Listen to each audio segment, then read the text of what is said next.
Well, welcome back to the Lifting the Soul Ministries podcast. Today we are going to be talking about the opposite end of the spectrum to what we talked about last week. Last week we talked about passivity. This week we're going to be talking about the over-controller or the control freak. And we really are wanting to distinguish the difference between masculine energy and control freak energy.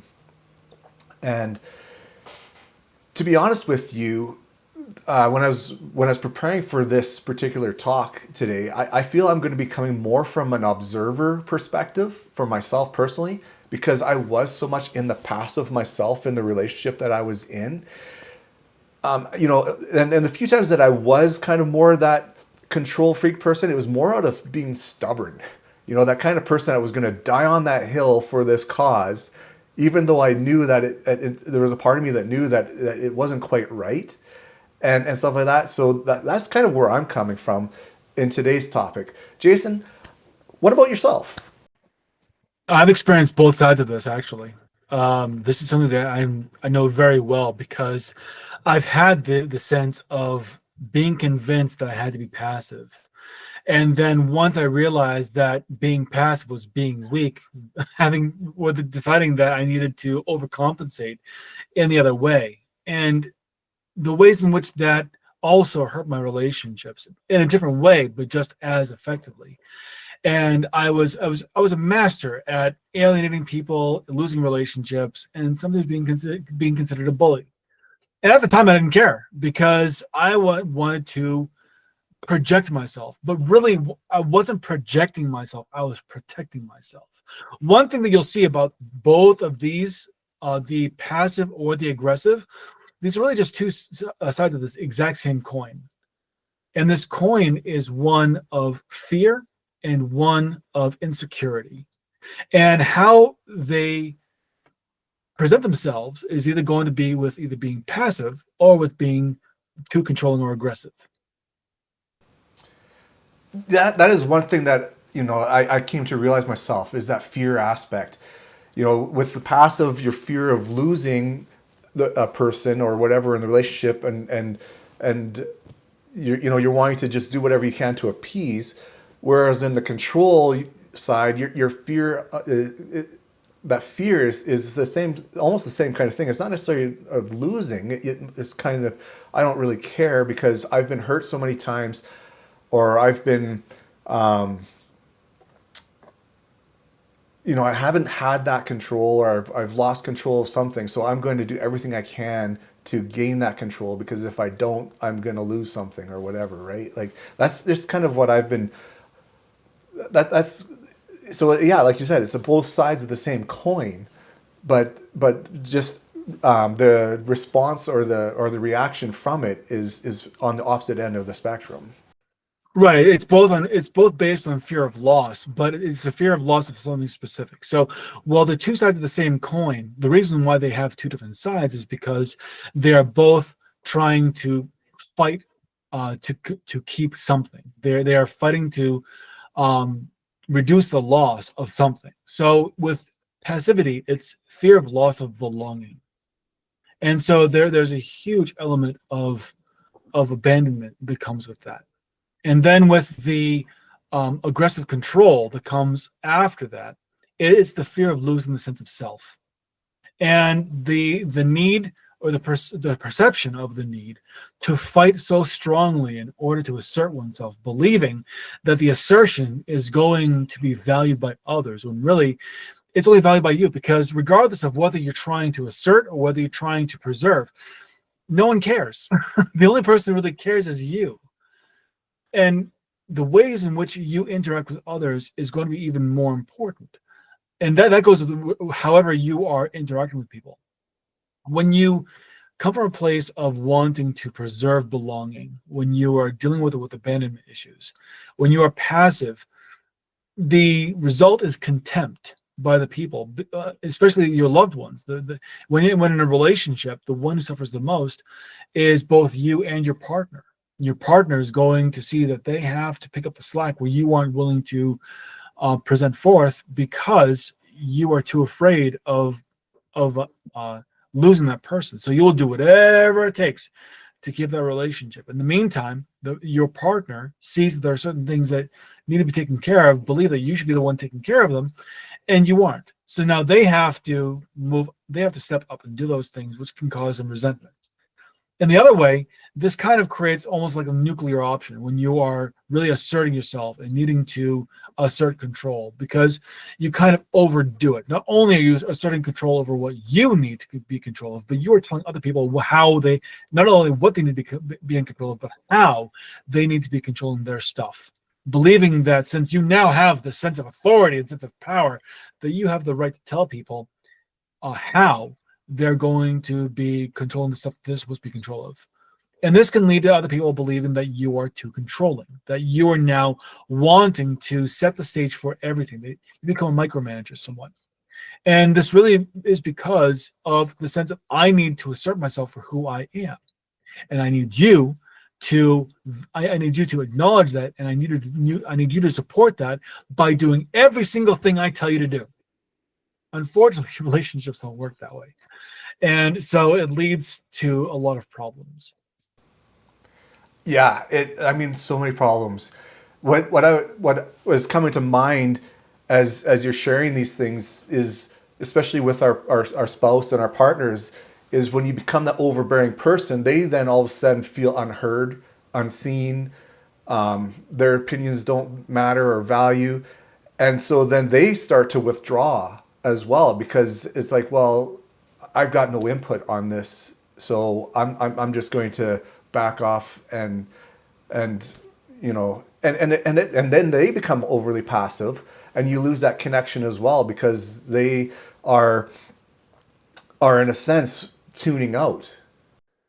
Right, and this is called the pendulum problem, where the pendulum swings one way and then it overcorrects by swinging too far over the other way. And so you have this pendulation, which is not healthy. It is a sense of both people trying to fight for recognition. They're competing with each other rather than working together. And with each sway of the pendulum, it overcorrects each time. And every time it does that, it creates an instability of the entire process. If you look at a pendulum, the thing that just swings back and forth, if you swing it too far one way and watch it swing too far the other way, imagine that there's this force that continually amplifies the amount of force necessary to bring it the other way. It's going to destabilize, and it's going to risk destroying the foundation on which it is suspended by and how it serves. And so that is the exact same with a relationship. The more that you overcorrect, the more that you feel the need to compete with your significant other in regards to who's going to wear the pants in the family, so to speak, it's going to create the kind of dynamic where this competition begins to destabilize the foundations of that relationship. Yeah. And if you have somebody who's also strong-minded or strong-willed as well, as you can say, that you can also create that headbutting scenario too, right? Where then all of a sudden, instead of one being overly aggressive and pulling back and retreating because they feel unseen and unheard, to the other person who wants to get their voice heard, and so then all of a sudden they become louder, and then you're getting to that point where it's who's going to be louder than the next to get their point across to be heard. Louder, more forceful, more deceitful, more whatever it takes in order to get the recognition that person needs. Absolutely. So oftentimes this kind of dynamic requires a lot of therapy. And it requires both parties being willing to let go of that need for control, let go of that sense that things aren't right, and begin to believe that they can be. And all it requires is a lack of force. It requires, so allowing the pendulum to, as it swings, understand that it's going to eventually come to a baseline of lack of violent swinging. It's still going to swing back and forth, and that's natural.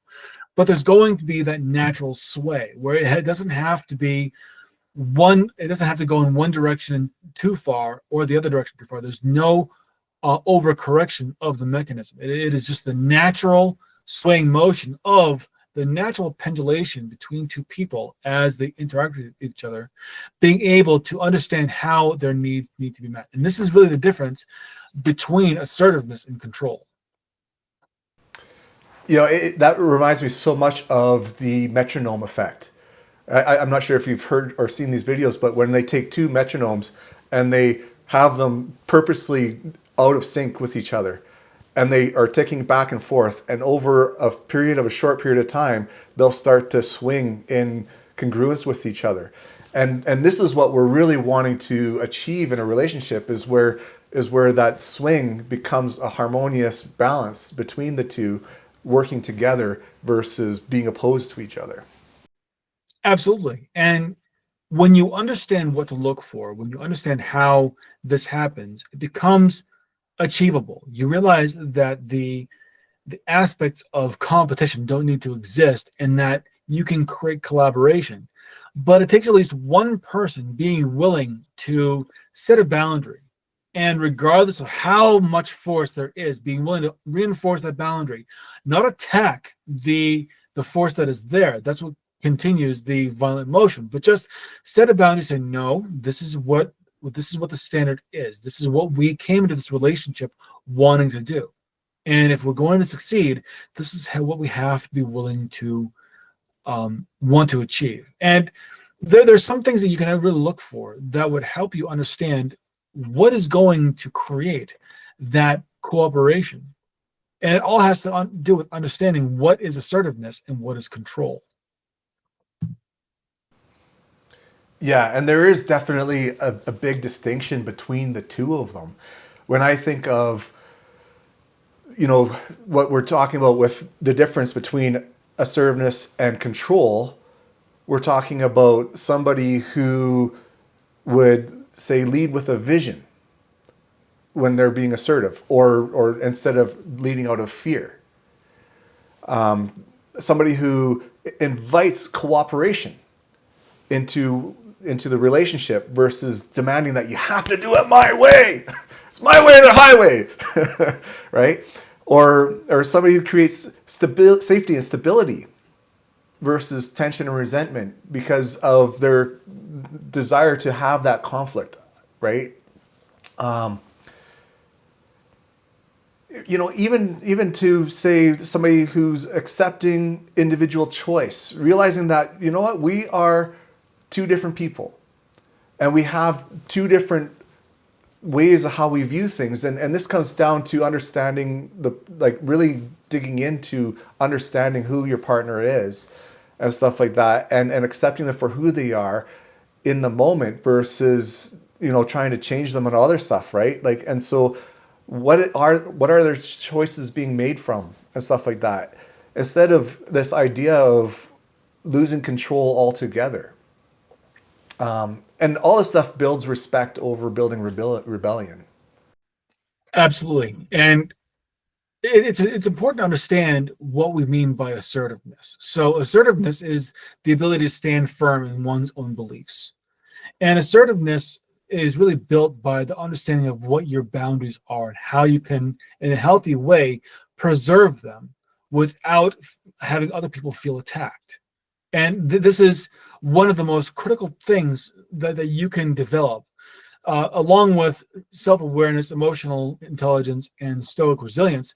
Healthy boundaries really help to give you a sense of purpose. And your purpose is where your vision comes from. When you are strong within your purpose, you have the vision, especially as a man, because men were born to lead. And when men have purpose, they lead with their vision.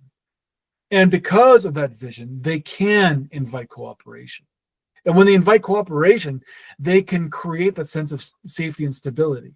Cooperation breeds safety and stability. With that safety and stability, allows other people to make choices, knowing that there is a vision, but the ways in which they get there, it can change. It doesn't have to be one way. It's not just my way or the highway. It's okay, this is where we have to go. How are we going to get there? And that becomes a very key question. Because when you ask that question of how, if you could ask the question of how, of anything, just to start a question with the word how, it creates what's known as an open loop in your mind. And the mind hates open loops. It absolutely detests them. It detests them so much, it's going to do one of two things. It's either going to find the answer because of things that you know through experience, or it is going to create the answer. It is going to make shit up until it actually finds something that works. Because the mind really, really hates open loops. And so it will drive you crazy until you either find or you create the solution that satisfies that question of like how or what. Two questions that really create open loops that create the opportunity for solving problems. So by asking the question, well, how do we get there? Or what do we need to do in order to accomplish this? Both those questions create in your mind and in your significant other's mind this idea that this has to be solved. Something has to be solved. And my mind is going to go crazy until it solves it. Either it discovers the solution or creates the solution. And this is where the process of discussion and cooperation really becomes so important, because the experiences of both people combined are much more likely to create a viable and sustainable solution rather than one person trying to do it all on their own. There's a lot of valid points that you bring in there, Jason. And when I really think about all this stuff and everything, and what you were talking about with the open loop mindset and everything, because we can get so trapped in this idea that we have to find this one size fits all fix it solution for everything. And as we grow and learn in life, we realize that, what formula that somebody's presented in some space will work for a group of people, but it won't work for another group of people and other stuff. And so we're constantly searching, like you said, right? We're going to go mad until we find the solution. And one of the things that I've kind of started to realize is, well, every one of us is unique. Every couple is unique. Every relationship is unique. And so we have to be open to be flexible in that solution process as well. Because sure, there may be these great ideas out there that work to certain degrees, but how is it going to be unique to us?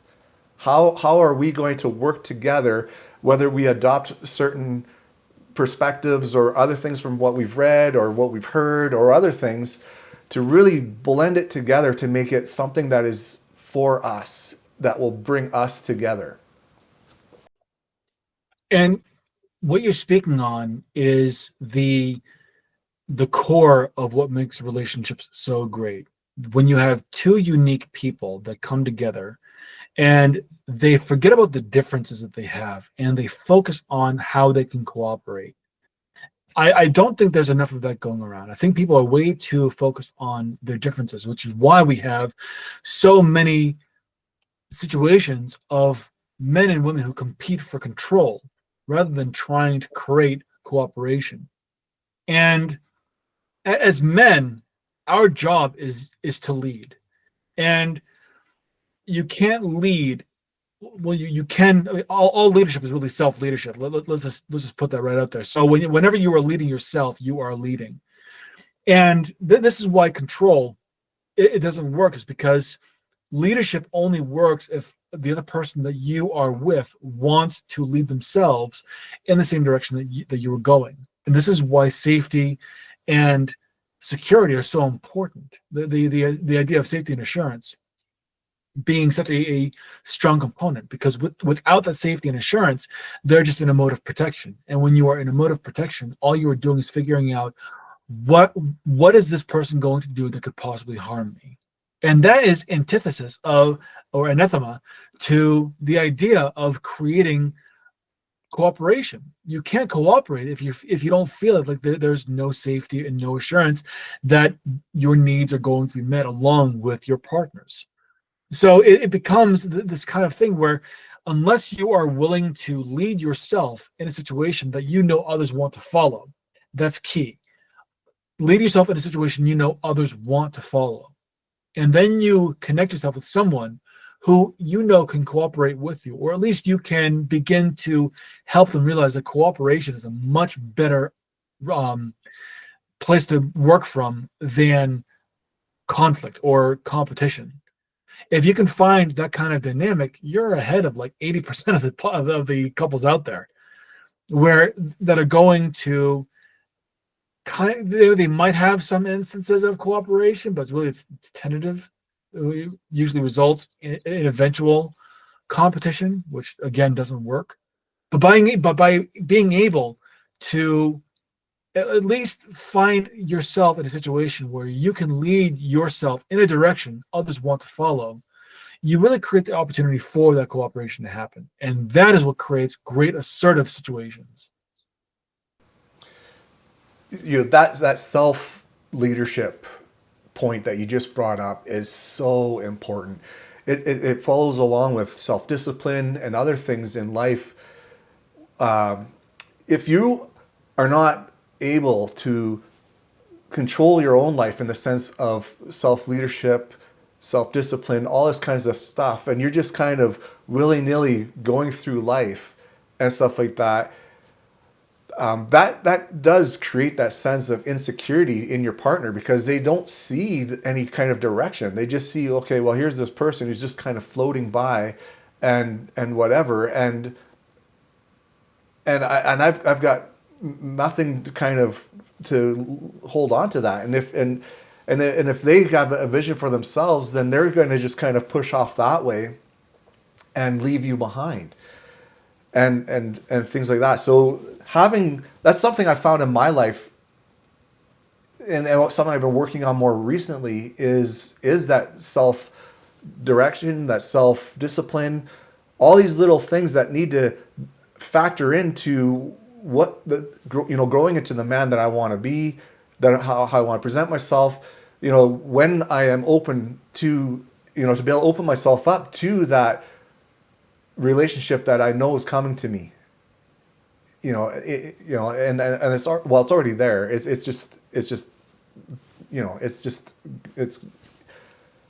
The relationship's already there. I got to think of it from that perspective, right? The person that I want to be, the person that I want to attract, they're already there. It's just now bringing that to that point. But it starts with me, and taking responsibility for my actions, taking responsibility for the things that are going on in my life, so that when that time comes, I'm prepared. And I realized that with my past relationship with my ex-wife and everything, that by me not having some of those self-disciplines and some of those other things that I was, a lot of it was because I was pulling away, but because I was not taking responsibility for my actions and stuff like that, I was expecting her to do all the changing, her to do all this here. Well, our relationship would be good if she did all this. And it was always finger pointing versus taking the responsibility for myself and looking at that true self mastery, I guess, is what I'm going with. And what it comes down to is really understanding the root of the behavior that creates that control freak. Understanding what it is that makes a person feel like they have to be the one in control.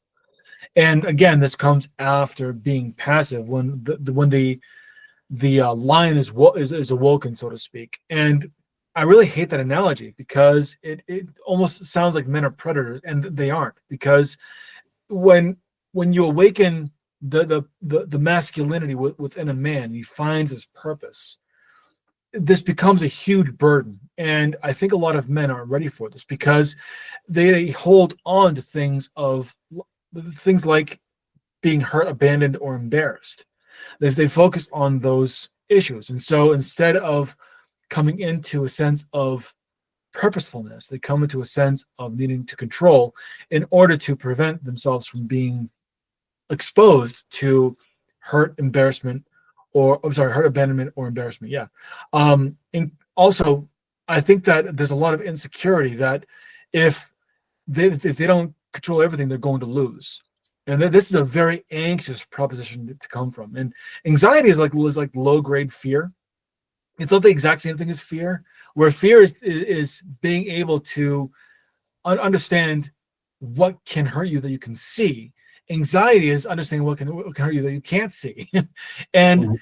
it's a ridiculous definition. You say, well, what can I see that can hurt me? Anything.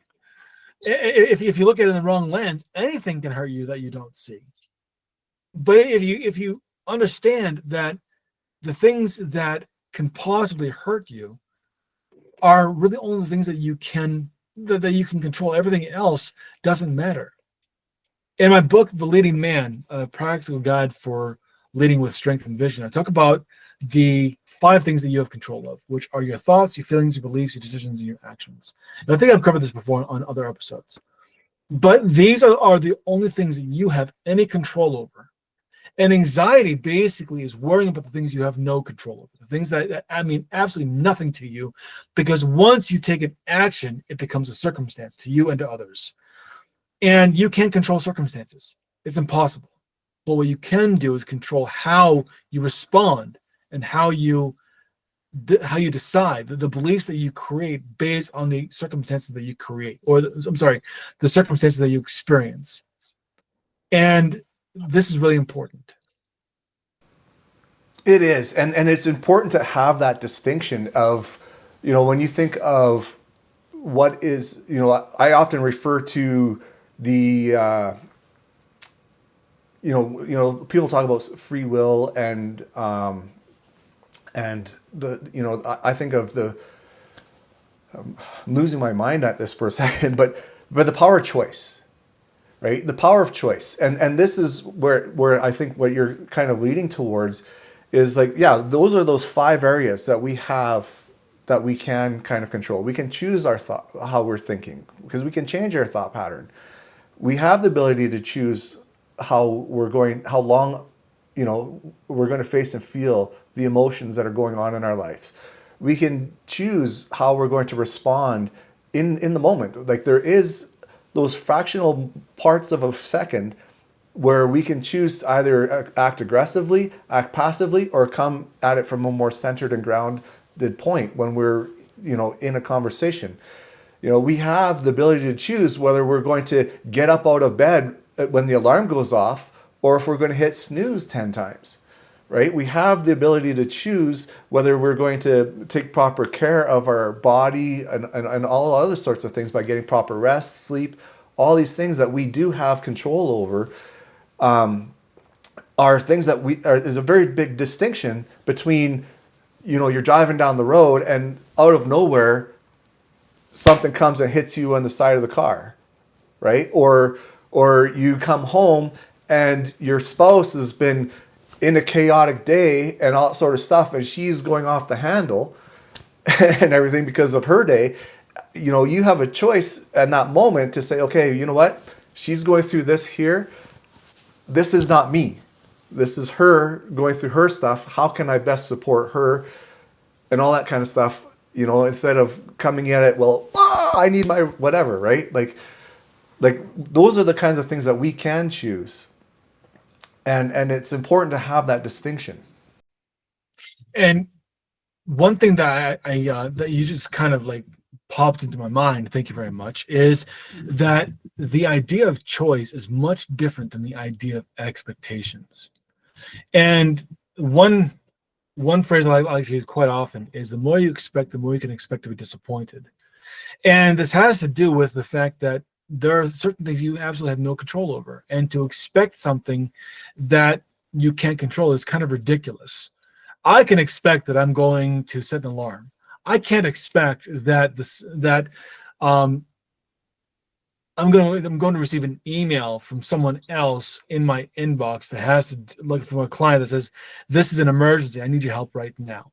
I can't change it. I can't expect that my spouse is going to act any which way, regardless of how I act. All that I can do is expect that I'm going to manage myself in the best way possible. And this is called an internal locus of control. And the opposite, the external locus of control, is believing that your environment has more sway over your outcomes than you do. And it's a very chaotic way to live. It's very tiring. And if you've lived in a state of either passivity or aggressiveness, you are living in a state of external locus of control, because you have the belief that you are controlled by the circumstances around you, rather than being able to choose how you decide to present yourself. Yeah, that is a great point. These expectation type things that you're talking about is like you're presented a formula on, well, if you do all these things in a relationship, then the relationship should go this way, right?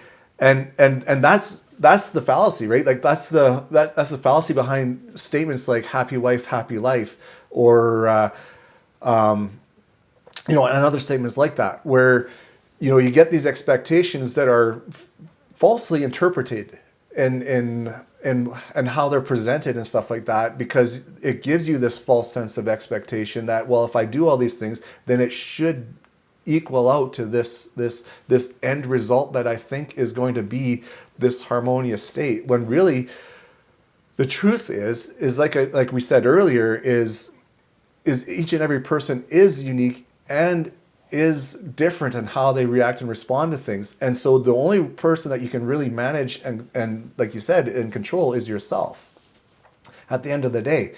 And the more that you bring yourself into that alignment and that centeredness and stuff like that, it will have an effect. It will help to bring your partner into alignment, especially when you're seeking to understand your partner and their core and everything. The way I've been viewing it is we've got to be in a constant state of discovery, of learning who our partner is, because that changes over time too, right? Children come into play, a change at work happens, something happens dramatic in life, whatever. There's could be so many different things that can affect the other people in our lives, and even for yourself. And so that all comes down to really understanding that your self-management first, and then really seeking to discover what's going on with your partner in life as well, and bringing that into alignment in that sense. And I would really stress the understanding of yourself as being the most important thing that you can do.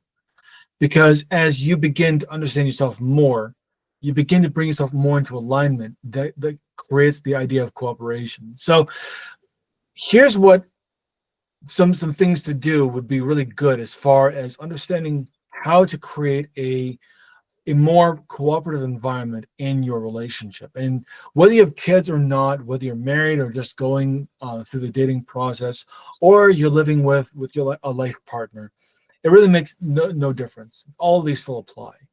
So one thing is to understand what the clear direction is, where your relationship is going. Like I said, men are purpose-driven and purpose-oriented.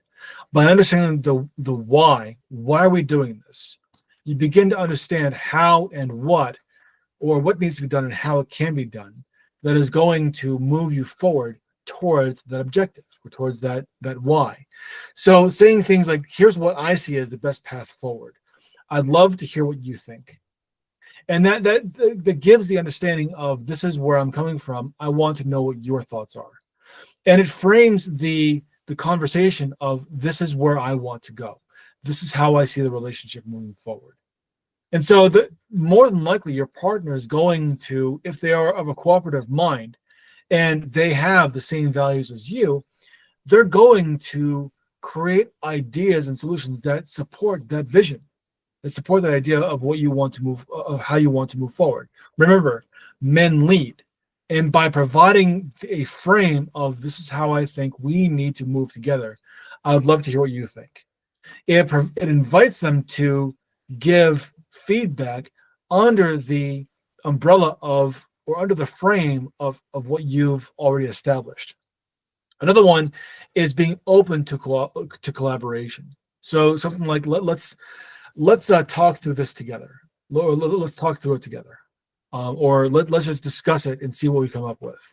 Things like that are going to help with being able to invite your significant other to a discussion on how to move forward. It's a collaboration.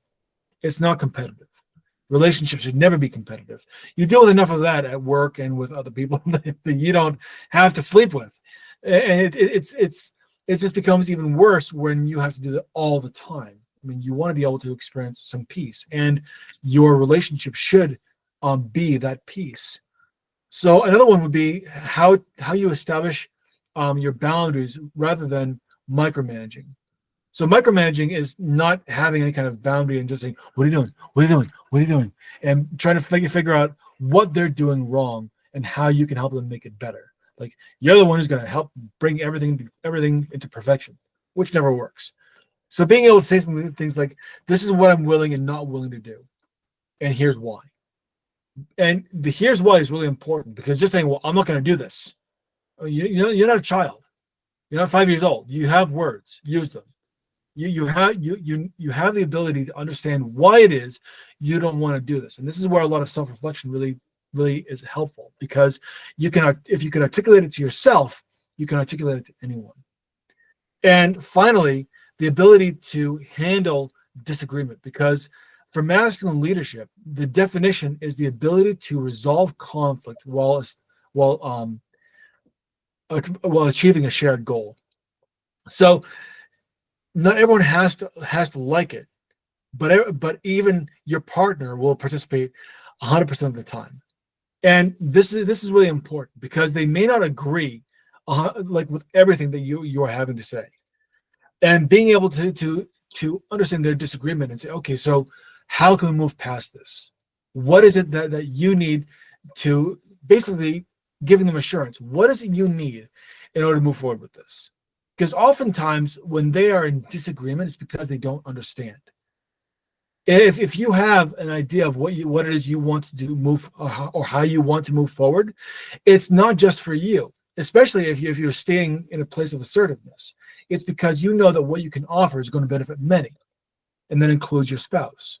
So giving her the inside information as to why you want to move in this direction is going to be very helpful. Now, it might be a thing where she doesn't agree. That's fine.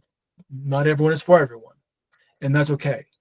And that's probably the last thing that's really important, is understanding that even though you have a vision, if the person you are with doesn't share your vision, if they have completely different values, it's really important to then investigate the core of the relationship.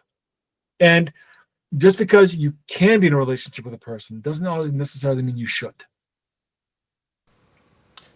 Yeah, that's a big that's a big statement there, right? Because sometimes people originally get into relationships for the wrong reasons, and they, especially in today's world, I feel like there's so much pressure, or a lot of people think that they gotta hop into and skip steps in that initial portion of entering into a relationship, or they're so focused on the honeymoon and the butterflies and all that other sort of stuff that they don't really get into fully understanding the person that they're getting into a relationship with. And then over a period of time, because they've been together for so long, they feel like they're forced into taking that next step, because, well, we've already established this, and then they're afraid of having to search for another person.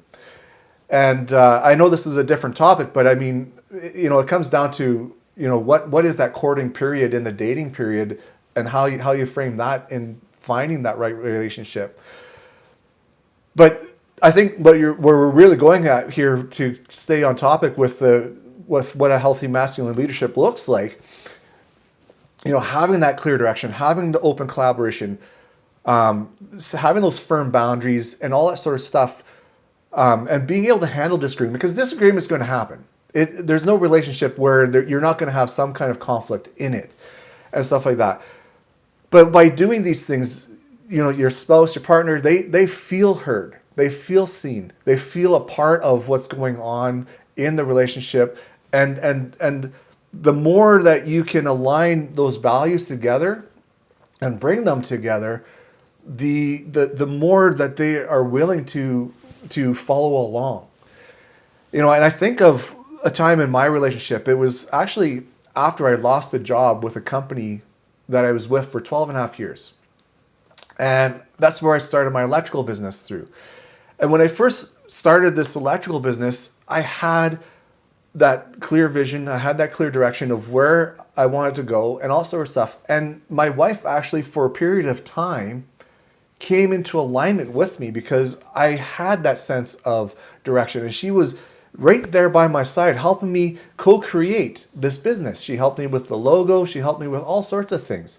It wasn't until I lost myself again in that process because of other things that I hadn't built up in my life where she started distancing herself and pushing away and saying this isn't going to work. But that initial period of time when I said, okay, we're going to go in a new direction as a family and stuff like that, and I was clear for that period of time, she was right there alongside with me in that. And that was one of the there was a lot of good moments in that relationship. I don't want to, just because I'm divorced and everything like that, it wasn't all bad.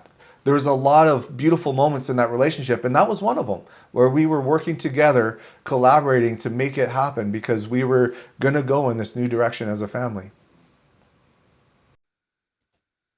And I think this really underscores the importance of men really acting as leaders. And there's something you said that I really want to highlight, and I don't think can be emphasized enough, which is the idea that when you understood what the purpose was, your wife was more than happy to follow that. She understood what it is you were trying to do, and she was on board. Let's do this. It's when you lost your purpose that the relationship really began to falter. And this is a cautionary tale for so many men. And any man who's listening to this, if you are married, really pay attention to what Jason was saying, because when he had that purpose, the relationship was going great. The idea that his wife was willing to really sign on to the fact that he had a direction, she was all for that. She knew what she was going to do because he knew what he was going to do. And it's when he lost that purpose that things really broke down. Because now, where do we go? A ship with no mast is adrift. And a ship that's adrift does not go anywhere. And if, what was this? There was a movie that had Russell Crowe about Master Commander. And it was basically, it was a historical event where this one ship was actually chasing a French warship called the Acheron, and they needed to destroy it because it was a very deadly warship.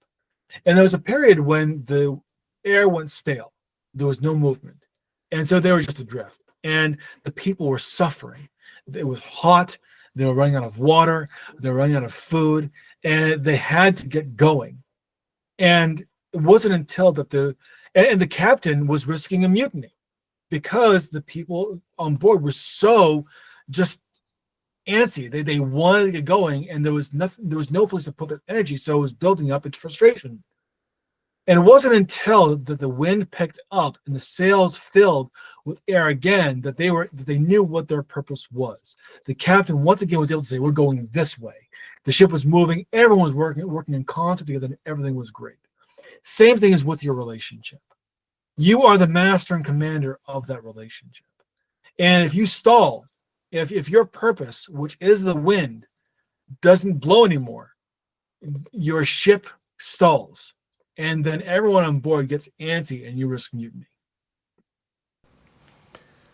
Yeah, that is a great metaphor. I love that movie as well, Master and Commander. There was some really great moments in that, and what you talked about, yeah, is like that stagnation, and I think part of what you're talking about with this the idea of purpose is, as we're building Lifting the Soul Ministries, as we're doing other things in life, it's really creating that vision and having that strong vision in your mind as a man, and really understanding the heart behind it. How does it align up with your values? How does the family dynamic that you currently have, or what you're doing lining up with your values and all that other stuff? And when you really hone in on that and really strengthen that purpose, that resolve within you, it'll be easier to find that leadership that is already there within you, because all of us have that natural ability of leadership, as Jason's mentioned before. And as men, that's it's part of who we are. It's a part of our makeup.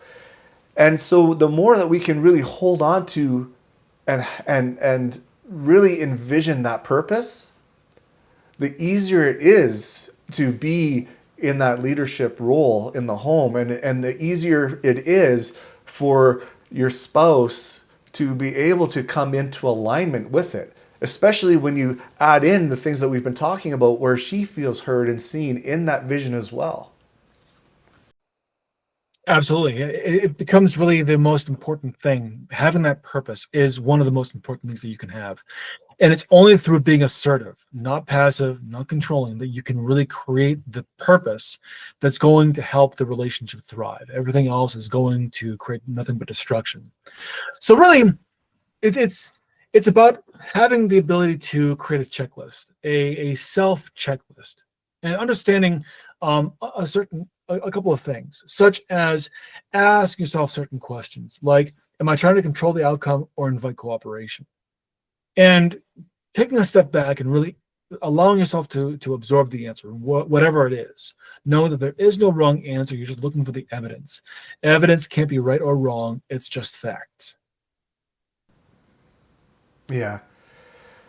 And those are great and important questions to ask, because as you are moving forward in your relationship, as you are looking at the dynamics of where you currently are, whether you've been in a passive situation before or whether you've been in that controlling space before, and you're trying to bring that harmony and that balance into that relationship where you can have that thriving, flourishing, beautiful, harmonious relationship, that's obviously going to have conflict from time to time.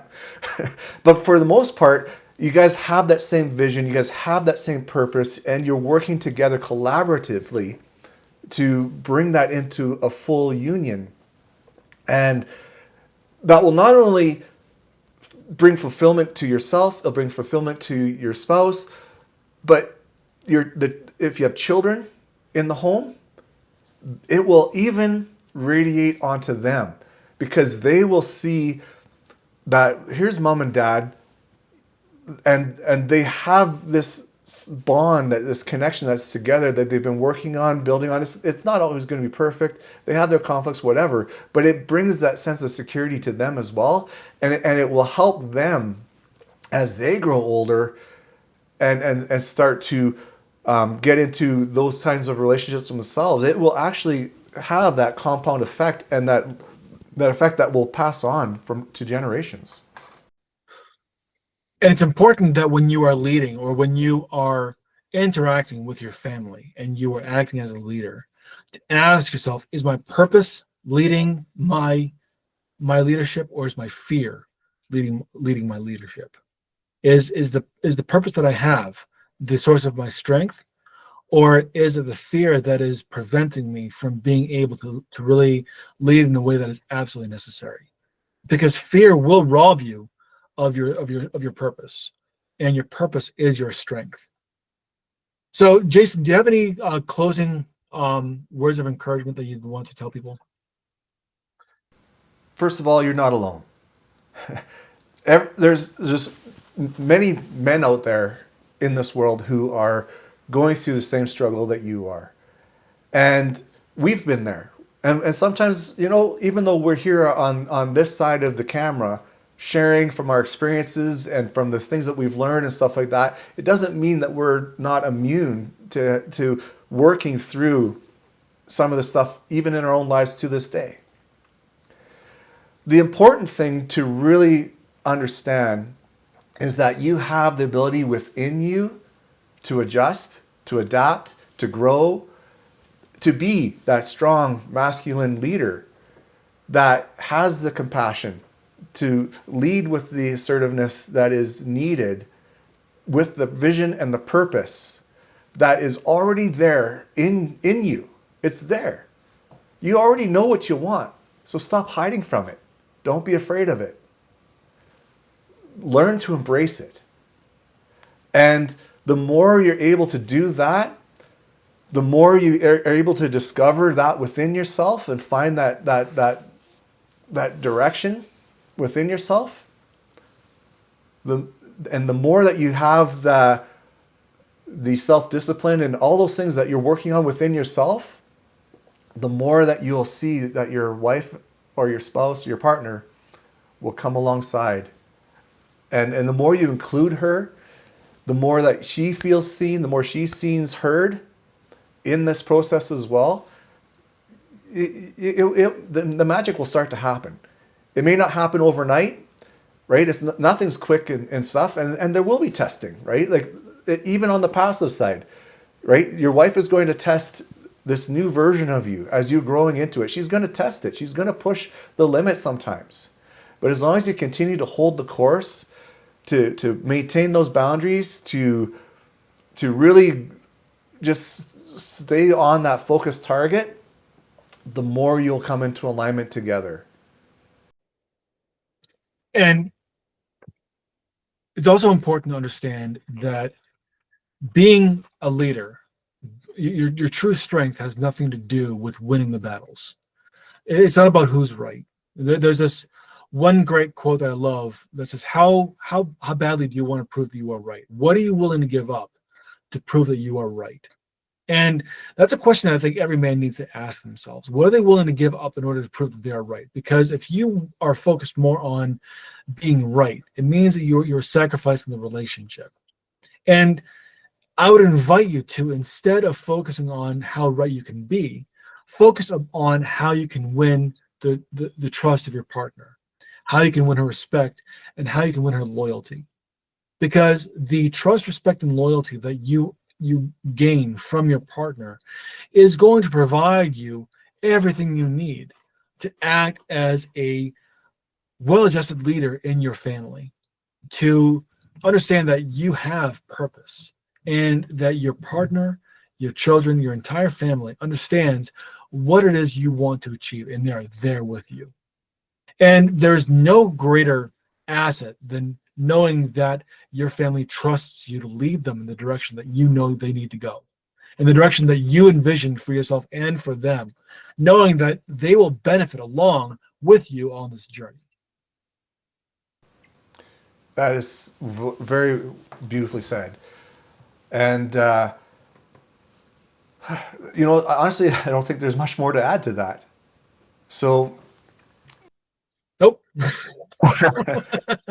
so I would just like to invite you guys that are watching or listening or however you're receiving this message today to continue to follow us by subscribing to whichever channel that you've seen this on. We're broadening out to many of the different social media platforms. We're on YouTube, Rumble, X, Instagram, Facebook, Spotify.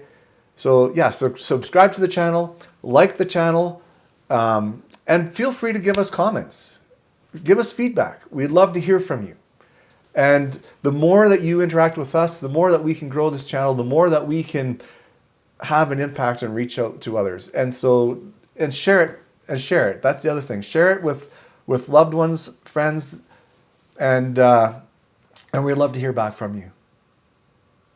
So until next time. I think that's a wrap, yeah. Yeah. Until next time, much love.